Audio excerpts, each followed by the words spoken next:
Y ya estamos de vuelta para una ponencia más. Nuestras disculpas por el problema que tuvimos técnico, pero es una de las cuestiones que suele ocurrir cuando estamos en vivo. Nuestros perdones, pero ya estamos de vuelta a la carretera, ¿vale? Pues enseguida vamos a tener una vez más a Miguel Chavarría, que va a hablar de los hallazgos de Carbon Trust y el reconocimiento del progreso de la ruta hacia Net Zero.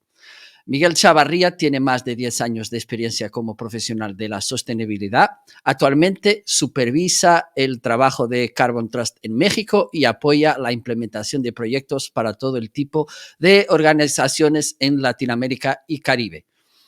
Tiene experiencia en el diseño de estrategias de descarbonización para corporaciones y en el análisis de instrumentos de fixación de precios de carbono para el sector público, con experiencia en Latinoamérica, en países como México, Argentina, Brasil, Belice, Colombia, Ecuador, Panamá y Perú. En el pasado, Miguel ocupó el puesto de líder regional para América Latina en una firma internacional líder en sostenibilidad, dirigiendo la implementación de mandatos regionales y apoyando el diseño de campañas de desarrollo de negocios regionales y globales.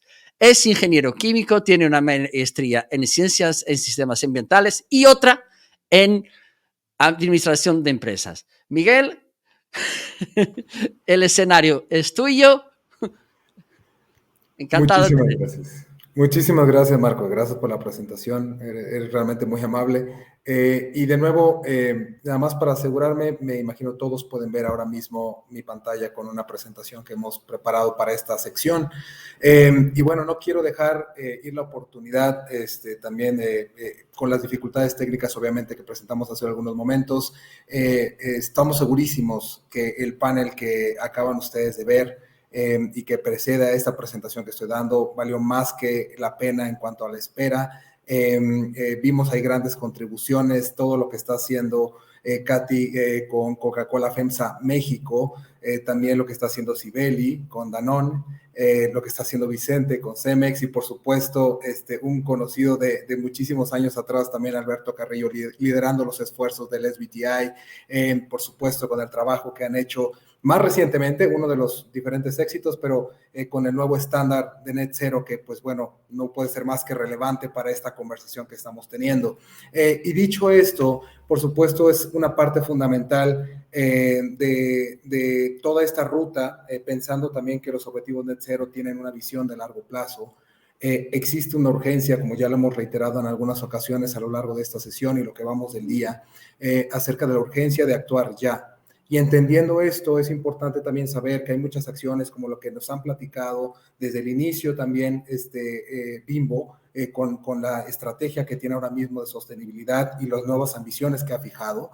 Es importante reconocer que hay muchas piezas de trabajo, muchos esfuerzos, iniciativas que ya se han estado estableciendo, que son parte fundamental de lo que va a sentar los cimientos para un futuro net zero dentro de las organizaciones, entendiendo que hay muchas aristas de lo que es una ruta net zero.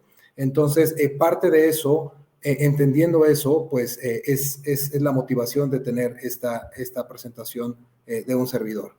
Y bueno, para saber cómo hemos llegado justo a estas ambiciones de Net Zero y dando un poquito el contexto, pues esto por supuesto se gesta desde el Acuerdo de París, que va más atrás en la COP21, en el contexto de la COP21 desde 2015, que entró más bien en vigor hasta el 2016, una vez que fue aprobado por las partes.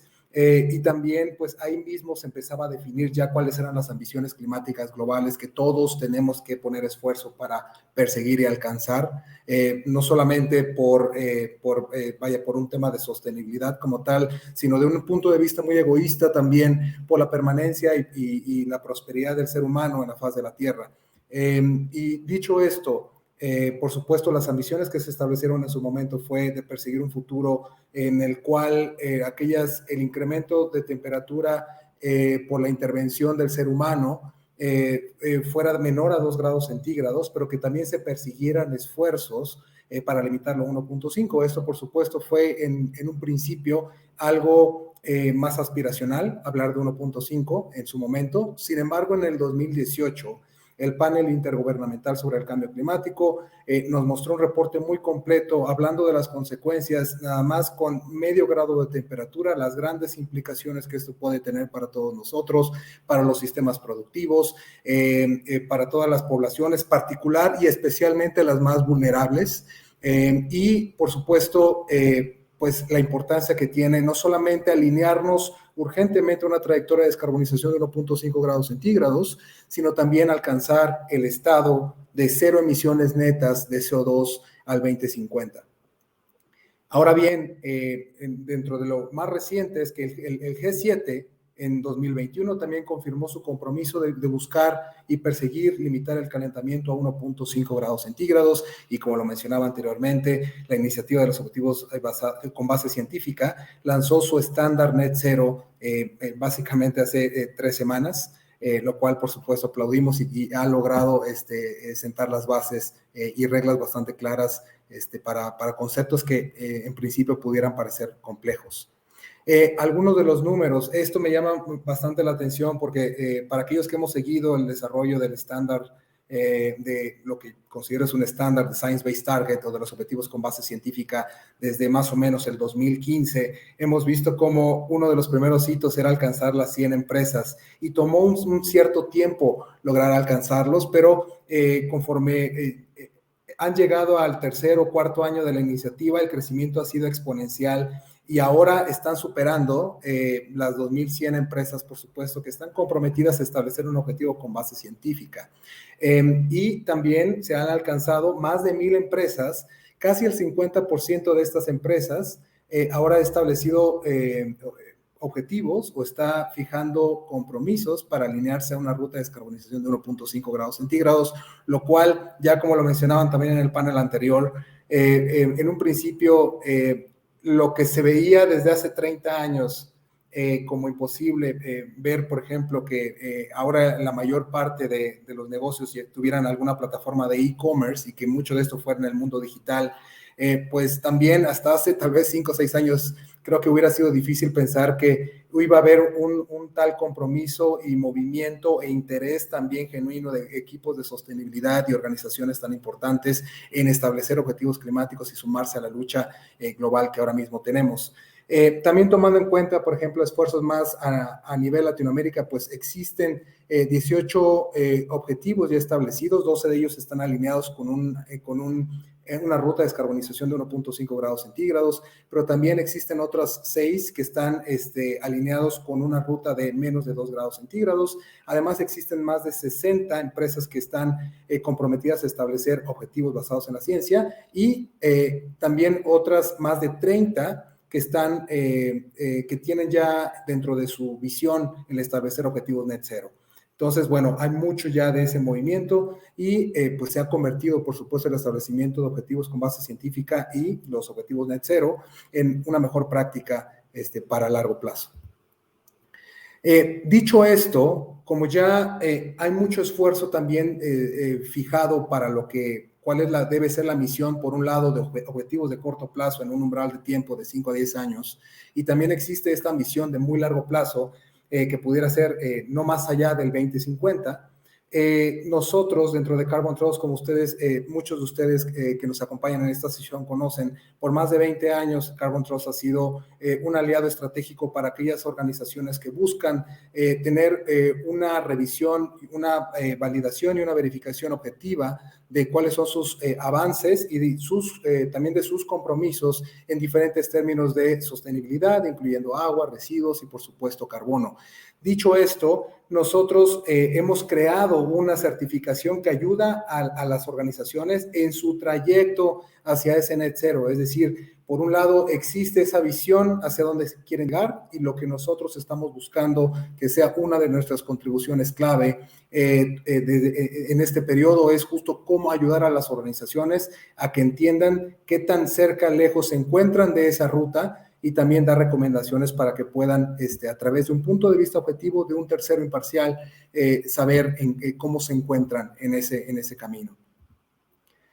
Las estrategias net zero, como ya pudimos también verlo a lo largo de estas sesiones que hemos tenido el día de hoy, pues se encuentran las organizaciones luego encuentran ciertos retos que tienen que enfrentar. Uno de ellos, por supuesto, es la validación de las reducciones que han realizado a lo largo del tiempo. Hay muchísimas discusiones, por ejemplo, acerca de qué año base establecer o seleccionar también para que pueda haber un reconocimiento de acción temprana. Entonces, esa es una de las temáticas que sabemos son retos para las organizaciones.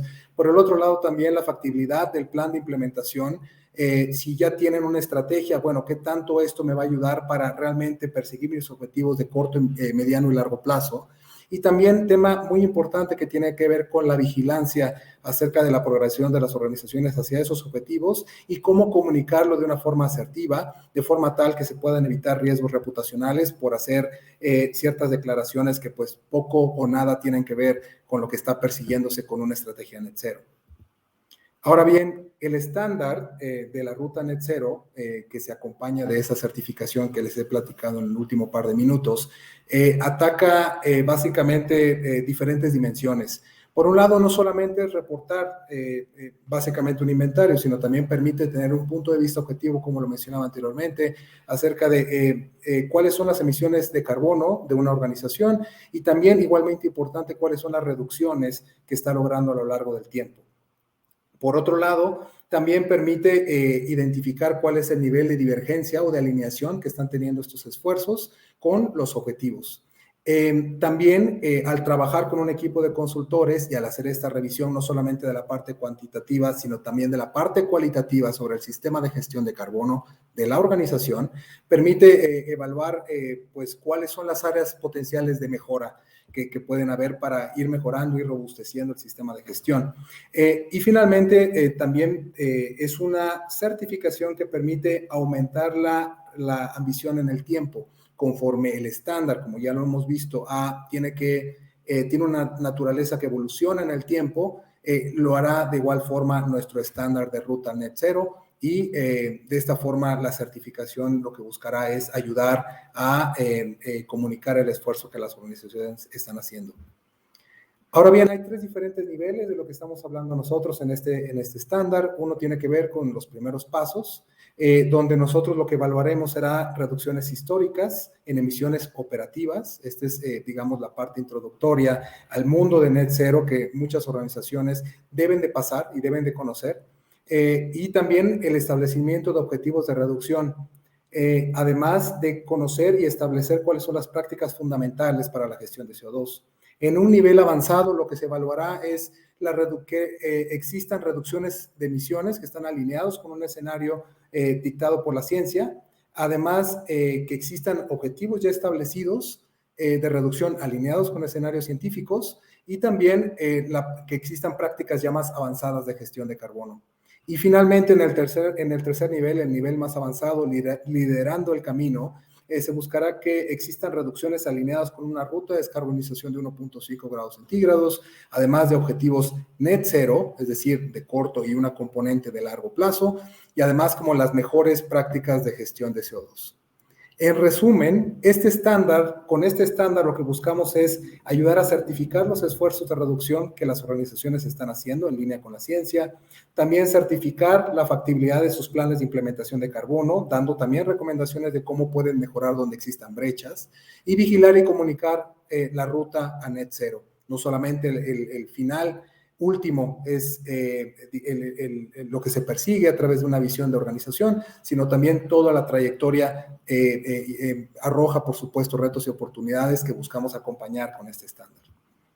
Y bueno, finalmente les dejo esta reflexión, que es básicamente a través del estándar de la ruta net zero, lo que buscamos es certificar compañías que convierten la intención en acción. Al final del camino nos encontramos ahora mismo en la década de la acción y pues es lo que tiene que primar. Ya se acabó un poco el tema del discurso y nos da muchísimo gusto acompañar y volvernos el aliado de aquellas organizaciones que buscan hacer un cambio y que buscan, de nuevo, mover la intención a la acción. Así que muchísimas gracias. De vuelta contigo, Marco. Aquí estoy. Muchas gracias, Miguel. Y siempre es importante ver cuáles son los pasos siguientes. Y el paso siguiente en nuestro congreso es una ponencia magistral por Jorge Ricard, el papel de las empresas hacia las metas globales y de México sobre el cambio climático. Y no os olvidéis, por favor, de utilizar el hashtag Net Zero Latinoamérica y a etiquetar @The Carbon Trust para seguir la conversación, para seguir interactuando con las ponencias y el evento, ¿vale? Y entonces, Jorge Ricards es un biólogo por la UNAM y cursó la maestría en gestión integrada de cuencas en la Universidad Autónoma de Querétaro.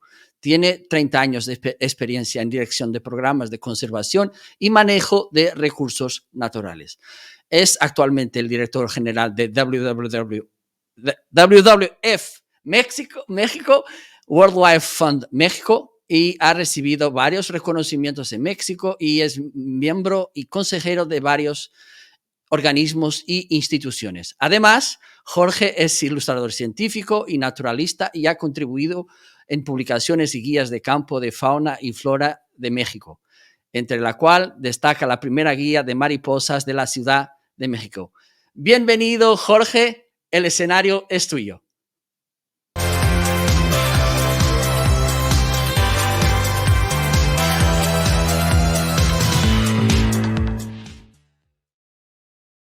Hola, ¿qué tal? Soy Jorge Ricards, soy director de WWF en México y es un gusto estar hoy con todas y todos ustedes para platicar sobre los retos que estamos enfrentando en el planeta respecto al cambio climático, las metas que tenemos que alcanzar como sociedad para poder evitar rebasar el 1.5 grados de calentamiento global.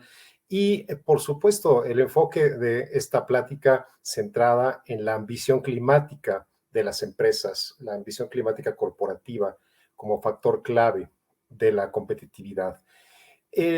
WWF somos una organización global, mundial, la más grande probablemente en términos ambientales, una organización de la sociedad civil.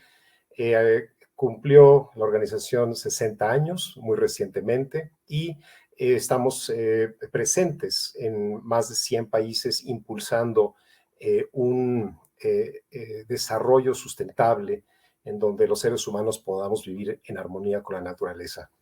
Y en México tenemos 26 años trabajando, trabajamos directamente con comunidades locales, con pueblos originarios, la academia, los gobiernos en sus diferentes niveles y por supuesto las empresas para conservar la naturaleza, para impulsar políticas públicas, encontrar la manera en la que podamos ir construyendo un camino hacia adelante, hacia la sustentabilidad.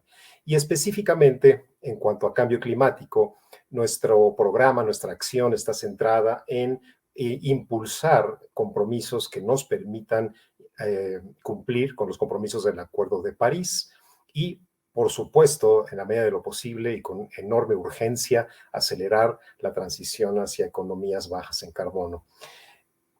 Nuestro enfoque organizacional está fundamentado en estos 4 pilares. El primero tiene que ver con la protección de los ecosistemas, los hábitats y las especies, así como las costumbres y comunidades, a fin de que no se sigan degradando, a fin de evitar que logremos mantener un nivel de conservación de estos espacios adecuado, con la meta de mantener por lo menos un 30% de ecosistemas terrestres y marinos en buenas condiciones, las poblaciones de especies clave también, y por supuesto el tema del agua, los caudales ecológicos. Esto quiere decir que haya flujos hidrológicos y ciclos hidrológicos sanos que permitan a los seres humanos desarrollarnos sin rebasar los límites que la naturaleza nos establece y nos permite. La restauración, también un tema muy importante ahora, en donde mundialmente nos hemos dado cuenta que no es suficiente con solamente proteger los hábitats que quedan, sino que es indispensable restaurar los ecosistemas degradados, tanto marinos como terrestres, y especialmente en esta década de las Naciones Unidas para la Restauración, este eje de trabajo cobra una importancia tremendamente importante y donde el objetivo es poder refaunar, regresarle la naturaleza a México, recuperar los caudales y el acceso al agua donde lo hemos perdido. Por supuesto, y esto tiene que ver mucho con el tema de la plática de hoy, la reducción de la huella energética, la huella de producción de nuestros alimentos, de los plásticos, tiene que ver con modificar nuestra forma de consumir y de producir de forma tal que logremos detener y revertir esta degradación, esta huella que estamos teniendo tan insostenible. Y finalmente, por supuesto, el apalancamiento, ¿no?, de voluntades, de recursos financieros nacionales, internacionales, la movilización de voluntades de públicos, de los gobiernos. Y transversal a todo esto también están los temas de finanzas verdes, es decir, volver cada vez más verde todo el proceso financiero global que va desde la participación de bancos centrales, que ahora están tan comprometidos, incluyendo, por supuesto, y con mucho liderazgo del Banco de México, pero también con la iniciativa privada, en donde las mismas empresas y particularmente las del sector financiero están tomando acción, reconociendo que el futuro de las inversiones está ligado 100% a los riesgos climáticos y los riesgos de biodiversidad y, por supuesto, los riesgos sociales. En ese sentido, la naturaleza la entendemos como el centro de la economía. Es decir, no podemos continuar con un proceso, un modelo económico basado en un consumo insostenible, en donde lo que llamamos las externalidades, es decir, los costos no calculados, terminan siendo transferidos a la antes que nada a las comunidades, que muchas de ellas son las que están cuidando la naturaleza, los hábitats. Gran parte de los hábitats mejor conservados del mundo están en manos de pueblos originarios, comunidades indígenas y comunidades locales. Y en ese sentido, por lo tanto, el modelo económico no puede seguir transfiriendo el costo de producción y consumo hacia allá. Tenemos que modificarlo y ahí es donde las empresas juegan un papel tremendamente, tremendamente importante. Entrando más específicamente en materia, conocemos seguramente muchos de los que estamos viendo esta plática, los riesgos que el World Economic Forum ha identificado para 2021 y que fue lo mismo el año pasado y seguramente será para los siguientes, y que tiene que ver con los riesgos climáticos, ¿no? El primer riesgo en términos de probabilidad es los riesgos climáticos extremos, ¿no? La falta de acción climática y hoy que estamos todos con la expectativa y la exigencia de que los gobiernos se suban al nivel de ambición necesario para que logremos mantener el Acuerdo de París vigente, pues ahí es donde está el gran riesgo.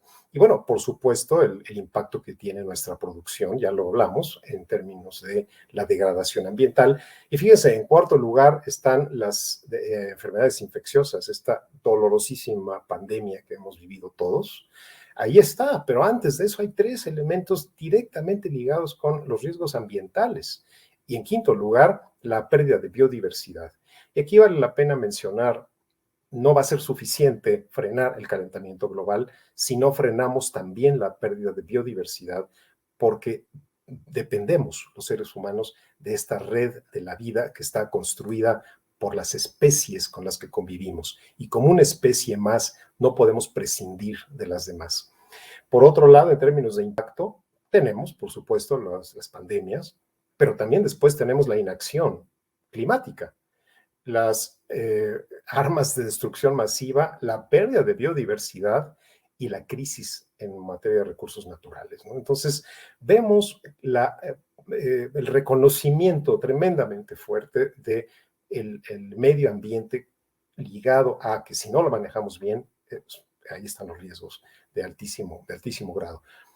Ya en términos de riesgos, modelar el futuro, ¿no? Estos global shapers que se llaman, por supuesto que estamos hablando de el deterioro, ¿no?, del estado mental, la calidad de vida, las crisis, enfermedades infecciosas, diferencias o inequidad digital y, en quinto lugar, las crisis climáticas, ¿no?, las catástrofes ambientales o atmosféricas. Entonces, vaya, no voy a entrar a mucho más detalle, esto por supuesto que es información muy accesible y pública, pero podemos ver cómo está pintado de verde el panorama de riesgos, tanto en el corto plazo como en lo que sigue, ¿no?, en los próximos mínimamente 2 años. Y desafortunadamente es muy probable que se pinte más de verde. Y si vemos, es verde y rojo, ¿no? Es decir, los dos grandes factores, perdón, están siendo climáticos, perdón, y humanos. Y ahí es donde vemos cómo está directamente ligada el bienestar humano con el bienestar ambiental del planeta. Mientras no reconozcamos este vínculo, esto se va a seguir pintando de verde y rojo cada vez más. Y la demanda del público hacia el cambio que esto está mostrando y esto exige es cada vez. Por otra parte, y ligado también con esto, pues bueno, ¿cuál es el papel de las empresas y el cambio climático en relación a la lucha del cambio climático? Bueno, primero, mayor parte de las emisiones de las empresas, en general de la sociedad, está ligado a la producción de energía, 73.2%, lo cual es para una serie de acciones y actividades que ahí están muy bien identificadas. Y estamos hablando de 50,000 millones de toneladas de gases de efecto invernadero cada año, ¿no? Medidas, por supuesto, en equivalentes de dióxido de carbono. 3/4 partes es demanda energética. Y por supuesto, desgraciadamente, gran parte de esa demanda, la mayoría, es basada todavía en carbón y combustibles fósiles, lo cual no es sostenible. Por otro lado, una quinta parte está relacionada con la agricultura, los bosques, el uso del suelo, y finalmente una proporción menor a los productos químicos de la industria, ¿no?, del cemento, etcétera, y los desperdicios. Entonces, la actividad empresarial, como vemos, está relacionada con todos estos factores. No hay uno solo de estos elementos que están generando estas emisiones que esté desligado del quehacer empresarial, de las empresas, de los negocios. Y por supuesto que esto es una matriz multidimensional y altamente compleja. No hay una solución sencilla para esta problemática. Pero sí necesitamos identificar cuáles son esos detonadores que pueden generar el cambio lo más pronto posible para frenar la crisis climática en la que ya estamos. Y en ese sentido, como mencioné, el papel de las empresas pues juega un papel tremendamente importante en lo que se está estableciendo como los procesos de descarbonización, ¿no? Los procesos de descarbonización de las economías, llámese los países, pero en un sentido más amplio del modelo económico, ¿no?, podríamos decir, donde por supuesto el sector privado pues juega un papel tremendamente importante, pero relacionado con esta complejidad multidimensional que debe de ser atendida a través de estrategias integrales también, ¿no? No va a haber una sola solución que resuelva todo. Y por otro lado, pues mucho de esto requiere inversión, requiere mucha innovación y de forma tal que se vayan generando los marcos de decisión, tanto en política pública como en términos de negocio, que puedan permitir que el modelo de descarbonización sea viable. Entonces, hay que entrarle al problema desde varios ángulos que nos permitan promover y avanzar en esta descarbonización. Y todo esto está directamente ligado al tamaño del reto, y el tamaño del reto, bueno, es tremendo, ¿no? Es enorme en el sentido de que ya el mismo panel intergubernamental de cambio climático, que reúne a los mejores expertos del planeta que están analizando la situación, emitió su reporte donde señala que difícilmente vamos a poder mantener el 1.5 grados, ¿no? Que el escenario es probablemente mayor. O sea, el cambio climático y el calentamiento, ¿no?, global no lo vamos a frenar de golpe. Es un proceso que ya está detonado, que no lo vamos a frenar de manera inmediata. Y por lo tanto, si queremos en los próximos 2 décadas tener un horizonte, un paisaje de desarrollo viable y vivible, ¿no?, bajo los conceptos que en general la sociedad ha establecido que son aceptables, pues tenemos que actuar muy rápido y tenemos que actuar con un alto nivel de ambición, donde las empresas tienen que ser de las primeras en liderar este proceso de ambición, donde tienen que posicionarse públicamente. Y en esta lámina muestro más o menos la lógica, ¿no?, de cómo es esto. Es decir, necesitamos empresas que tomen el liderazgo, pero ese liderazgo tiene que ser público, tiene que haber un posicionamiento público. Su público meta tiene que verlos como líderes del cambio y con alto nivel de ambición. Alto nivel de ambición en términos de lograr esa neutralidad cero, ¿no?, de lograr esa neutralidad neta cero. Y esto empieza por medir, hacer un diagnóstico, es decir, ¿dónde está hoy la empresa? ¿Cuál es el tamaño de las emisiones? ¿Cuál es el estado actual, ¿no?, digamos, la línea base? Con base en eso, establecer metas, y ahí es donde entra el nivel de ambición. Las metas tienen que ser ambiciosas para reducir las emisiones. Por supuesto, esto tiene que estar relacionado a un plan, tiene que estar relacionado a un costeo también, es decir, bueno, ¿cuánto va a costar eso, no? Y eso tiene que estar dentro del modelo de negocio. Y, por supuesto, después un seguimiento, monitoreo y, finalmente, el alcance de esas metas que implica una transformación. Que esta transformación, en mi opinión, empieza desde antes, empieza desde el momento en que la empresa toma la decisión de establecerse como líder, hasta que logra hacer ese posicionamiento y transformación donde ya es reconocido como un líder que ya está activamente dando los pasos que necesita dar para la descarbonización, la reducción de su huella y lograr ese balance neto.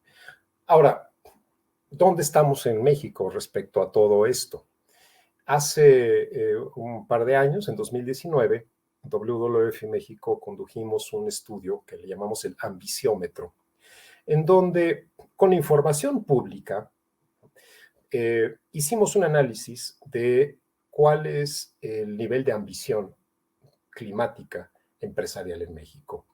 La muestra fue de 151 empresas. Como dije, esto es información pública, accesible y libre para todos.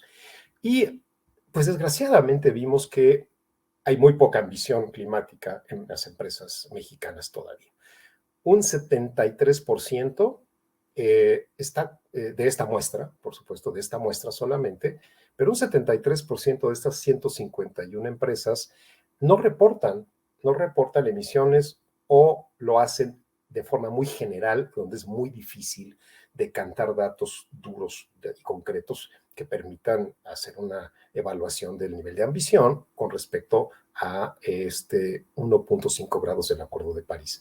Y en el extremo tenemos solo 2% de empresas que tienen inventarios, que están cumpliendo con prácticamente todos los criterios de la evaluación, sus metas alineadas al 1.5 de la meta de París, y que además publican, ¿no? O sea, sus objetivos climáticos de reducción de huella son ambiciosos, pero además son públicos.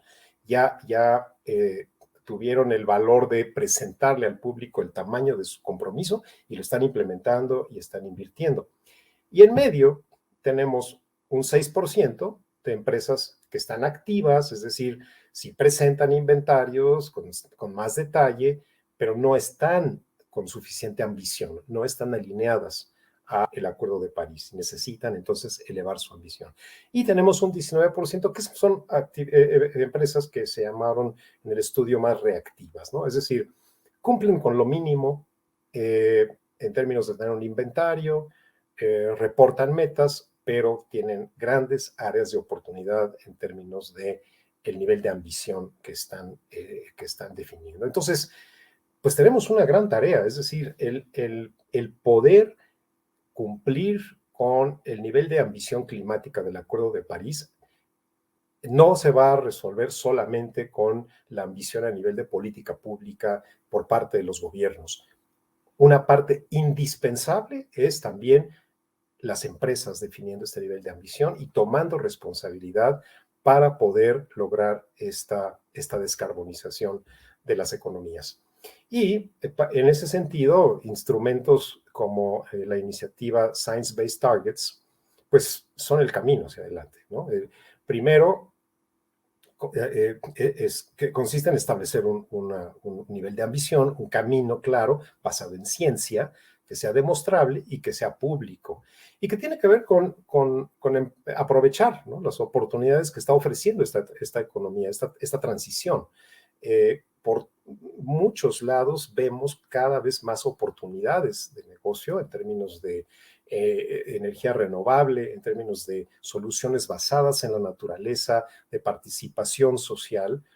Por otro lado, el anticiparse a el proceso de desarrollo de política pública, de normatividad, porque ya viene, esto ya es una tendencia global, esto no se va a detener, y el público además lo está pidiendo, y el público determina el mercado. Si no hay demanda, pues entonces no hay negocio, y la demanda cada vez más fuertemente está dirigida a productos con el menor impacto ambiental posible. En ese sentido, también anticiparse para aumentar la competitividad del negocio y finalmente, como ya lo mencioné, es atender las expectativas pues, del público consumidor, ¿no? De los grupos de interés, los que están observando, los que están exigiendo. Y aquí yo señalaría particularmente a los jóvenes y las jóvenes. Las generaciones jóvenes son las que están con la factura de lo que hicimos en las generaciones anteriores. Y la expectativa y la demanda de la juventud es un planeta viable que se mantenga dentro del 1.5 grados, y sería una enorme irresponsabilidad no escuchar esa voz y heredar un planeta con el tamaño de problemas que hemos causado por un lado, irresponsabilidad, pero también ignorancia, pues, de todos los que hemos vivido en las décadas anteriores. Entonces, hay una gran oportunidad para las empresas para transformarse. Hay una obligación de adaptarse, porque el que no se adapta no va a poder tener un negocio viable ante la demanda cada vez más creciente de productos con baja huella ambiental. Entonces, ahí está la oportunidad, ahí está el reto. Y, bueno, por supuesto, organizaciones como WWF estamos siempre muy interesados en seguir colaborando cada vez más con las empresas de México, de la región y de todo el mundo, para ayudar a definir estos caminos hacia adelante, metas ambiciosas basadas en ciencia a través de mecanismos como Science Based Targets, y por supuesto promover cada vez más empresas que se sumen a el Race to Zero, que es urgente para el planeta. Muchas gracias.